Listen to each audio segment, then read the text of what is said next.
ഈ സാക്ഷാൽ EMSന്റെ മകൻ ആക്ഷേപിച്ചു എന്നുള്ളതല്ലേ KR ഗൗരിയമ്മ തന്നെ, അന്തരിച്ച KR ഗൗരിയമ്മ തന്നെ പറഞ്ഞില്ല. ജാതി വിളിച്ച് ആക്ഷേപിച്ചു, ജാതീയമായിട്ട് ആക്ഷേപിച്ചു എന്ന് KR ഗൗരിയമ്മയ്ക്ക് പോലും അത് നേരിടേണ്ടി വന്നു. അപ്പോൾ പിന്നെ ഈ പാവം ആയിഷ പോറ്റിക്ക് അത് നേരിടേണ്ടി വന്നിട്ടില്ല എന്ന് നമ്മൾ എങ്ങനെയാണ് അസ്യൂം ചെയ്യുന്നത്? നിങ്ങൾക്ക് എവിടുന്ന് കിട്ടിയ വിവരമായത്? അത് EMSന്റെ മക്കളെന്നൊക്കെ പറഞ്ഞു കഴിഞ്ഞാൽ നിങ്ങൾക്ക് എന്താ അവരെക്കുറിച്ചുള്ള ധാരണ? EMSന്റെ മകൻ ഗൗരിയമ്മയെ ഇങ്ങനെ ഒരു ആ പേരെനിക്ക് ആവർത്തിക്കാൻ തോന്നുന്നില്ല. ആ പദം, അങ്ങ് പറഞ്ഞ പദം എനിക്ക് ആവർത്തിക്കാൻ ഇത് കേരളത്തിലെ സന്ദീപ് വാര്യർ നോക്കൂ, ഇതിപ്പം ഒരു പാർട്ടിക്ക് കൊടുക്കാൻ കഴിയുന്ന എല്ലാ സ്ഥാനലബ്ധിയും നോക്കൂ, ഡോക്ടർ PK ഗോപൻ പറയുന്ന അക്ഷരാർത്ഥത്തിൽ ശരിയാണ്. ഇപ്പോൾ SFIയിലൂടെ കടന്നു വന്ന് സമരങ്ങളിലൂടെ നേതാവായി അങ്ങനെയൊന്നുമുള്ള ഒരു പശ്ചാത്തലം ആയിഷ പോറ്റിക്കില്ല. പക്ഷേ 3 ടേം ഇത് നോക്കൂ, ഒരു പാർട്ടിയിൽ ജീവിതകാലം മുഴുവനും നിന്നിട്ടുണ്ട് എങ്കിലും കിട്ടാവുന്ന സ്ഥാനലബ്ധി ചിലപ്പോൾ ഒന്നുമില്ലാതെ പോകുന്നവരുണ്ട്. അങ്ങനെയുള്ള ഒരാൾ, എല്ലാ അധികാരങ്ങളും എല്ലാ തരത്തിലുള്ള ഭാഗ്യങ്ങളും സിദ്ധിച്ച ഒരാൾ ഏറ്റവും അവസാനം ഒരു അധികാര സ്ഥാനവുമായി ബന്ധപ്പെട്ട കലഹമുണ്ടാക്കി കോൺഗ്രസിലേക്ക് വരുന്നു. അപ്പോൾ നിങ്ങളുടെ നേതാക്കൾ പറയുന്നത് ഇതൊരു വിസ്മയമാണ് എന്നുള്ളതാണ്, ഇതൊരു തുടക്കമാണ് എന്നുള്ളതൊക്കെയാണ്. അത് അത്ര ഒരു വലിയ വിസ്മയമാണോ?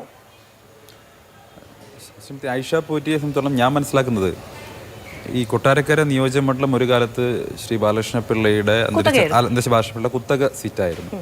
അവിടെ നിന്ന് ആ സീറ്റിൽ വിജയിച്ച് ആ സീറ്റിനെ ഒരു LDFന്റെ അല്ലെങ്കിൽ ഇടതുപക്ഷത്തിൻ്റെ കേന്ദ്രമാക്കി മാറ്റുന്നതിൽ, അവരുടെ ഒരു സ്ഥിരം കോൺസ്റ്റിറ്റ്യുവൻസിയാക്കി മാറ്റുന്നതിൽ അവർക്കുണ്ടായിരുന്ന ജനസ്വാധീനവും അവരുടെ ചില സമവാക്യങ്ങളും, അവിടുത്തെ സാമുദായിക സമവാക്യങ്ങളുമൊക്കെ വളരെയധികം ഇടതുപക്ഷത്തെ അതിനെ സഹായിച്ചിട്ടുണ്ട്. പ്രത്യേകിച്ച് അവരുടെ ഒരു പ്രതിച്ഛായ, അവർ ജനങ്ങളോട് ഇടപഴകുന്നതൊക്കെയാണ് അവിടെ LDFന് ഉയർന്നു വരാൻ സഹായകമായിട്ടുള്ള ഘടകമെന്ന് പറയുന്നത്.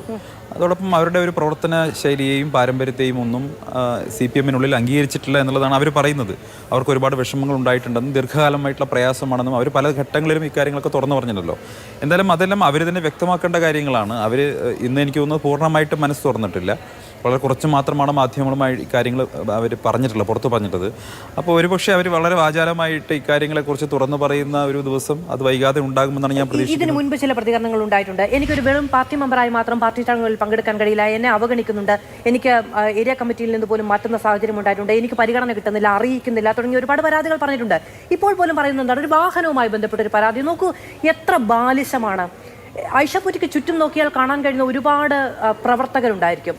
അവർക്കൊക്കെ കിട്ടിയിട്ടുള്ള ഭാഗ്യവും അവർക്ക് പാർട്ടി നൽകിയിട്ടുള്ള, ഇപ്പം അങ്ങ് പറയുന്നത് അംഗീകരിച്ചിട്ടില്ല. ഇതിലേറെ ഒരു അംഗീകാരം ഒരു പൊതുപ്രവർത്തകയ്ക്ക് ഒരു പാർട്ടി എന്താണ് കൊടുക്കേണ്ടത്? അത് MLA ആവുക എന്നുള്ളത് മാത്രമാണ് രാഷ്ട്രീയ പ്രവർത്തനം എന്ന് ചിന്തിക്കുന്നവർക്ക് ഒരുപക്ഷെ അങ്ങ് ചിന്തിക്കാം. പക്ഷേ അതിലപ്പുറം സെൽഫ് റെസ്പെക്റ്റ് എന്നുള്ളത് രാഷ്ട്രീയത്തിൽ പ്രധാനപ്പെട്ട ഘടകമാണ്. പക്ഷേ എനിക്ക് അറിയില്ല എന്താണ് അവരുടെ വാഹനവുമായി ബന്ധപ്പെട്ട പ്രശ്നം, എനിക്കറിയില്ല. കണ്ണൂരിൽ സമാനമായിട്ടുള്ള പ്രശ്നം CPMനകത്ത് ഉണ്ടായിരുന്നില്ലേ? അപ്പം കണ്ണൂരിലെ സാഹചര്യങ്ങൾ കൊണ്ട് അവിടുത്തെ പ്രധാനപ്പെട്ട ഒരു നേതാവ് പാർട്ടി വിട്ടിട്ടില്ല എന്നേ ഉള്ളൂ, CPM വിട്ടിട്ടില്ല എന്നേ ഉള്ളൂ. ഈ ചില സമയത്ത് വാഹനം പാർട്ടി നിഷേധിക്കപ്പെടുക എന്നൊക്കെ പറഞ്ഞാൽ സെൽഫ് റെസ്പെക്റ്റിനെ ബാധിക്കുന്ന ഒരു പ്രശ്നമാണ്, പ്രധാനപ്പെട്ട പ്രശ്നമാണ്. പ്രത്യേകിച്ച് ഒരു സ്ത്രീയാണ്, അവരുടെ മൂവ്മെൻറ്റിനെ നിയന്ത്രിക്കുന്നു, പാർട്ടി നിയന്ത്രിക്കുന്നു. അവരങ്ങനെ പുറത്തു പോകണ്ട, അവരങ്ങനെ പ്രവർത്തിക്കേണ്ട, അവരൊന്നും അങ്ങനെ ഉയർന്നു വരണ്ട എന്ന് CPMനകത്ത് ചില ആളുകൾ തീരുമാനിച്ചിട്ടുണ്ടെങ്കിൽ ഒരു സ്ത്രീ എന്നുള്ള നിലയ്ക്ക് അവരത് ഒരുപാട് ഫേസ് ചെയ്തിട്ടുണ്ടല്ലോ പാർട്ടിക്കകത്ത് നിന്നുകൊണ്ട്.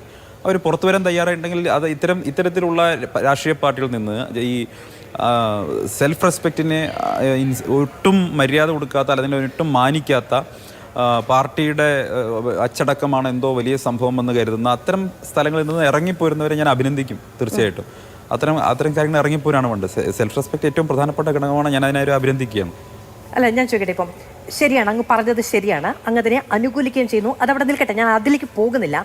പക്ഷേ ഇത് നോക്കൂ, 3 തവണ MLA ആയിരുന്ന ഒരാൾ, ഇപ്പോൾ MLA ആയ ഉടനെ കാറ് വാങ്ങണം എന്നല്ല കേട്ടോ ഞാൻ പറഞ്ഞത്.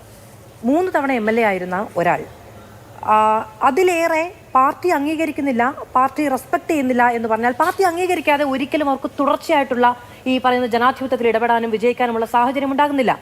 അവർക്ക് ശരിയാണ്, ബാലകൃഷ്ണ പിള്ളയ്ക്കെതിരെ വിജയിക്കുന്നു, 10,42,000 വോട്ടിന്റെ ഭൂരിപക്ഷത്തിൽ പിന്നീടുള്ള തെരഞ്ഞെടുപ്പിൽ വിജയിക്കുന്നു, ഇതൊക്കെ ശരിയാണ്. പക്ഷെ അംഗീകരിക്കുന്നില്ല എന്നൊരു തോന്നൽ ഉണ്ടാകാൻ മാത്രമുള്ള യാതൊരു അവഗണനയും, ആ വാക്കങ്ങ് ഉപയോഗിച്ചു, ഒരു അവഗണനയും അവരുടെ പാർലമെന്റ് രാഷ്ട്രീയത്തിന്റെ ചരിത്രത്തിൽ നോക്കിയാൽ കണ്ടെത്താൻ കഴിയില്ല.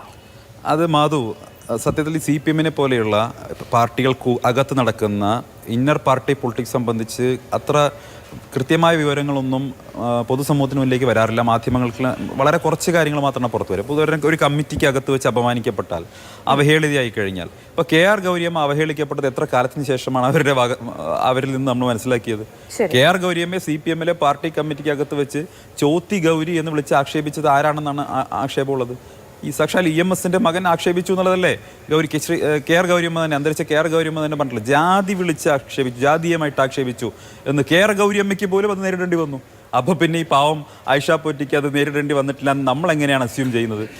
ഈ സെൽഫ് റെസ്പെക്റ്റിനെ ബാധിക്കുന്ന തരത്തിൽ അവരുടെ ഇപ്പൊ 3 തവണ MLA ആക്കി എന്ന് പറഞ്ഞു. സെക്കൻഡ് 4ാം തവണ അവർക്ക് MLA ആകാൻ അർഹതയില്ല, മന്ത്രിയാവാൻ എങ്ങനെയാണ് നിങ്ങൾ തീരുമാനിക്കുന്നത്? ഒരു ചോദ്യത്തിന് ശ്രീ സന്ദീപ് വഴങ്ങ് പ്ലീസ്. പറയൂ പ്ലീസ് സന്ദീപ്, ഒരു ചോദ്യത്തിനൊന്ന് വഴങ്ങി തരാമോ? പറയൂ. സന്ദീപെ, നിങ്ങൾ ഇപ്പൊ പറയുന്നത് ലോകത്ത് ഇതുവരെ മനുഷ്യൻ കേട്ടിട്ടില്ലാത്തൊരു കാര്യമാണ് EMSന്റെ മകനെ കുറിച്ച് ഇങ്ങോട്ട് ഒരു ആക്ഷേപം. നിങ്ങൾക്ക് എവിടുന്ന് കിട്ടിയ വിവരമായത്? അത് EMSന്റെ മക്കൾ എന്നൊക്കെ പറഞ്ഞു കഴിഞ്ഞാൽ നിങ്ങൾക്ക് എന്താ അവരെ കുറിച്ചുള്ള ധാരണ? EMSന്റെ മകൻ ഗൗരിയമ്മയെ ഇങ്ങനെ ഒരു ആ പേരെനിക്ക് ആവർത്തിക്കാൻ തോന്നുന്നില്ല. ആ പദം അങ്ങ് പറഞ്ഞ പദം എനിക്ക് ആവർത്തിക്കാൻ ഞാൻ കേട്ടിട്ടില്ല. അസംബന്ധമായി പറയുന്നത്.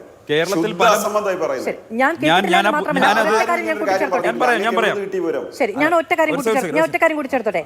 അങ്ങ് പറഞ്ഞ അതേ പേര് മുദ്രാവാക്യമായി വിളിച്ച മറ്റൊരു പാർട്ടി ഉണ്ടേ. ശരി, പറഞ്ഞു. അതെല്ലാം പൊളിറ്റിക്കലി ഇൻകറക്റ്റ് ആണെന്ന് എനിക്ക് നല്ല ബോധ്യമുണ്ട്. അങ്ങനെ വിളിക്കാൻ പാടില്ല, നല്ല ബോധ്യമുണ്ട്. പക്ഷേ അല്ല, ഞാൻ പറയട്ടെ, ഇതെല്ലാം കെയർ ഗൗരിയമ്മ ഇതെല്ലാം CPM-നകത്ത് ഫേസ് ചെയ്തു എന്നുള്ളത് ഞാൻ ആ പുസ്തകം കൊണ്ടോ ഒന്നും വന്നതല്ല. പല ആവർത്തി കേരളത്തിലെ പ്രിന്റ് മീഡിയയിലും മറ്റു മാധ്യമങ്ങളും വന്ന കാര്യം ഞാനിവിടെ കോട്ട് ചെയ്താണ്. ഇനി അങ്ങേക്ക് അത് താല്പര്യം ഉണ്ടെങ്കിൽ ഈ ചർച്ച കഴിയുന്നതിന് മുമ്പായിട്ട് ഞാൻ സെർച്ച് ചെയ്തെടുക്കാൻ വേണ്ടി ശ്രമിക്കാം. അത് മാത്രമേ ഉള്ളൂ. ശരി, ഞാൻ ഇടപെടുകയാണ്.